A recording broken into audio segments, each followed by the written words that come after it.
Assalamualaikum warahmatullahi wabarakatuh. Kami dari kelompok 4 dengan saya ada Perlia Safitri, Saya Live Ivanka.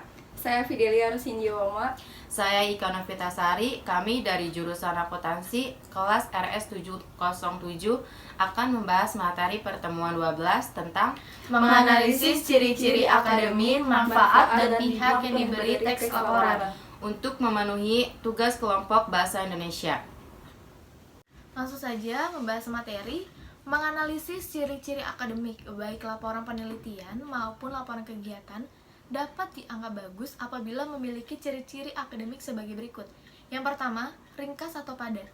Laporan yang ditulis hanya berisi hal-hal pokok secara ringkas, sehingga penerima laporan segera mengetahui permasalahannya. Yang kedua, lengkap. Laporan berisi aspek-aspek yang diteliti atau yang dilakukan dengan didukung oleh sumber kepustakaan yang memadai. Ketiga, logis. Laporan berisi informasi yang disertai penjelasan dengan alasan-alasan yang masuk di akal dan dapat ditelusuri kembali secara metodologis. Yang keempat, sistematis. Laporan disusun menurut struktur teks yang mengandung tahapan-tahapan yang berurutan dan dalam sistematika menunjukkan satuan-satuan yang saling berhubungan. Yang kelima, lugas. Laporan yang disajikan dalam bahasa objektif yang langsung menunjukkan pemecahan persoalan yang teliti atau kegiatan yang dilaksanakan. Teks laporan mengandung sebagian unsur yang ada pada teks proposal. Sebagai teks akademik, dapat diduga bahwa keduanya juga mempunyai persamaan ciri akademik. Yang kedua, menganalisis manfaat teks laporan. Berdasarkan waktu penyusunannya, laporan dapat dirinci menjadi laporan akhir dan laporan kemajuan. Laporan akhir adalah laporan yang disusun setelah penelitian atau kegiatan yang dilaksanakan.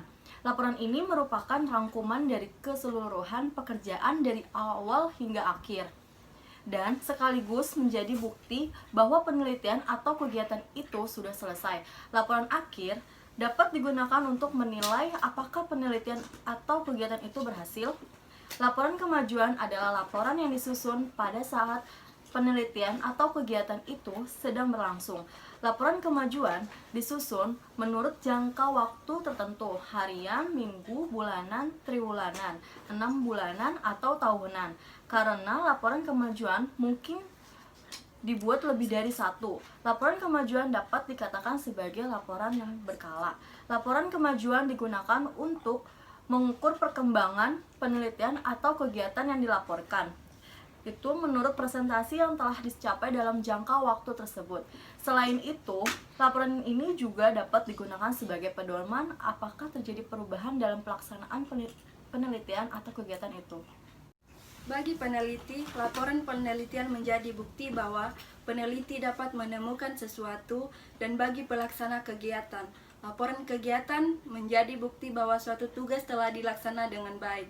Bagi pihak-pihak yang diserahi laporan, laporan memberikan gambaran ataupun masukan mengenai pemecahan masalah yang telah diteliti atau sesuatu yang telah dilaksanakan. Sementara itu, laporan penelitian dan laporan kegiatan mengemban fungsi penting.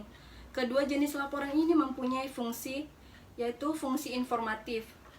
Laporan dapat digunakan sebagai sumber informasi bagi pembaca atau siapapun yang berkepentingan dengan laporan. Kedua, fungsi pertanggungjawaban. Laporan merupakan bentuk pertanggungjawaban dari peneliti atau pelaksana kegiatan kepada atasan, sponsor, atau pembaca bahwa peneliti atau kegiatan sudah dilaksanakan. Ketiga, fungsi pengawasan. Laporan dapat menjadi sarana untuk melakukan pengawasan kepada peneliti atau pelaksana kegiatan tanpa harus melakukan pengecekan langsung ke lapangan. Keempat, fungsi pengambilan keputusan. Laporan dapat digunakan sebagai bahan pertimbangan pengambilan keputusan mengenai sesuatu agar keputusan itu tidak salah sasaran. Yang ketiga yaitu menganalisis pihak yang diberi teks laporan. Karena laporan itu diserahkan kepada pihak-pihak tertentu, laporan itu relatif harus memenuhi harapan pihak-pihak yang menerima laporan itu. Apabila laporan yang dibuat itu adalah laporan penelitian, laporan itu akan diserahkan paling tidak kepada dosen pembimbing dan kepada program studi. petugas administrasi untuk keperluan pengarsipan, atau ke perpustakaan untuk bahan bacaan. Dengan demikian, laporan yang dibuat harus betul-betul bagus secara akademik supaya pembimbing menyetujuinya. Apabila laporan penelitian itu ditujukan kepada sponsor penyandang dana, tentu saja laporan itu harus memenuhi kriteria yang ditentukan oleh sponsor tersebut. Hal penting yang harus dipertimbangkan adalah bagaimana laporan itu dibuat agar memenuhi harapan pembimbing dan sponsor, sehingga laporan dapat diterima dengan baik. Sementara itu, laporan kegiatan untuk magang, seminar, pentas seni, dan sebagainya tentu harus dibuat sesuai dengan pihak-pihak yang terkait yang akan menerima laporan itu. Pihak-pihak yang dimaksud adalah pembimbing atau pelaksana yang ternyata adalah Anda sendiri dan lembaga yang ditempati apabila kegiatan itu berupa magang. Sponsor, pejabat, kampus atau pemerintah, tokoh masyarakat, dan pemangku kepentingan yang lain. Semua pihak itu harus menjadi pertimbangan dalam membuat laporan kegiatan. Apabila hal-hal itu tidak dipertimbangkan, pihak-pihak dan para pemangku kepentingan yang lain tidak akan menerima laporan itu dengan baik.